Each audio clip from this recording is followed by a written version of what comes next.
आपने कहा कि मैं खुद रहा हूँ ऑब्जर्वर, ये डमी कैंडिडेट का क्या लफड़ा है, ये कैसे सेट होते हैं फिर? डमी कैंडिडेट इसी तरह से सेट हो सकते हैं। सपोज मेरे कमरे में बच्चे का सेंटर पड़ा हुआ है, मुझे पता है कि इसका सेंटर मेरे कमरे में है, सेंटर का ये है, और सारी की सारी तैयारी पहले से पहले करी जाती है कि इस कमरे में इतने बच्चे, इस कमरे 24 से ऊपर कभी भी नहीं बिठाए जाते। रोल नंबर के हिसाब से आपको पता चलेगा कि मेरे कमरे में फलाना बच्चा आने वाला है। चेकिंग करने की जिम्मेदारी तो मेरी है ना। मिलती जुलती सी मामूली सी धुंधली सी शक्ल लेके और मैंने उसे चेक नहीं करा और मैंने उसे बैठे रहने दिया, पेपर देने दिया, तो इसका मतलब अभियुक्त मैं ही हूँ ना, गुनहगार मैं हूँ ना। एक चीज़ और, अगर ऑब्जर्वर अगर ऑब्जर्वर ऑनेस्ट है, मान के चलिए, तो फिर डमी कैंडिडेट के केस में धांधली कहाँ हो सकती है फिर?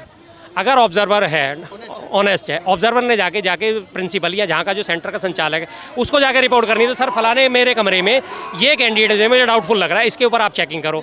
मैं ये कह रहा हूँ कि अगर कोई कैंडिडेट आता है, उसका admit card same to same okay report है, उसको मालूम चल ही नहीं रहा कि इसका कैंडिडेट नकली या असली है, तो इसमें तो ऑब्जर्वर कुछ नहीं कर सकता सर, ये तो फिर ऊपर से